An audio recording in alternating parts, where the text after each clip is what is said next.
Erik Karlsson wants to play for a contender.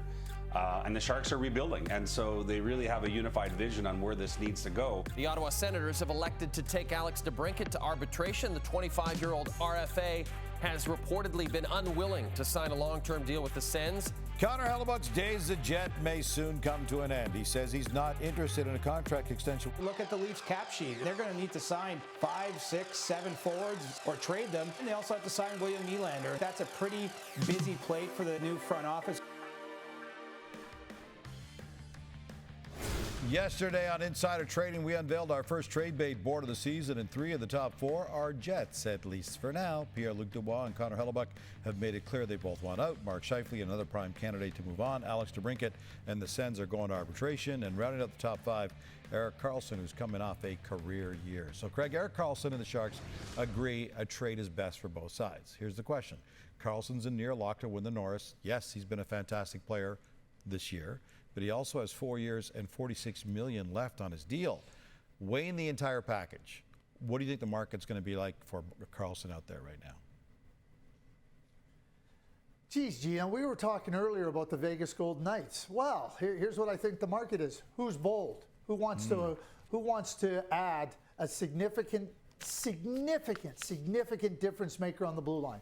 And I don't see any risk in acquiring Erik Karlsson. And I don't know what the San Jose Sharks may be willing to take on in terms of salary as they go into a rebuild, but this guy is massive, and this guy is a difference maker. So, are you interested in talking about being a contender? Or are you ready to be bold and try to pursue being a contender? I know what George McPhee and Kelly McCrimmon would say to that. Who else is going to follow along? I hear about copycat league. I'm not so sure people are copycats, you know. I'm sure they'd love the fact to have him in the lineup next year, but it's the 2, 3, and 4 years down the line they're worried about. Okay, speaking about a future, William Nylander completely different. I don't think so, Gino. I don't think there's any problem with the 2, 3, and 4. I think he's a quality player that'll be there, and it all depends on where the money is. So I don't think it's about next year. I think he's healthy. He's shown what he's capable of doing. I'm not worried about 2, 3, and 4. And you just personified why most managers are not bold. You just said it.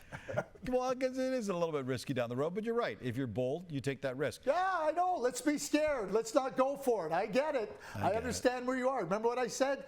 DNA of managers. Yeah. All right. Willie Nylander and the Toronto Maple Leafs. A lot of talk going back and forth on him. If he did hit the open market, what do you think the Leafs can get back for him? Well, I mean, we're talking about a significant player and a really good offensive producer at a very nice age. I mean, you're talking about somebody in their mid-20s, and he's getting better. You talk about fine wine. William Nylander just continues to get better. He has been their best playoff performer in the last number of years. And so when you start to look at what he's able to produce, how he's able to do it, the age at what he's at, the dollar figure, which I don't think $9 million for William Nylander is anything out of the question. I think that William Nylander would be a very attractive player on the open market. And so what can you get? Again, I don't know exactly what you can get, but when you're talking about a player of this ilk, of this type of talent, I think it could be really significant. Could it be something equal right now? Maybe not. But if you're looking to move him, I think that you could get a very nice return for William Nylander. They could balance out this lineup with some help on the back end. One other piece of Leafs news. Insider Darren Dreger reporting today that Brad Treliving and Sheldon Keefe have been interviewing candidates to replace Spencer Carberry on the bench. There's no extension in place for Keefe just yet, but those discussions are expected to happen this summer.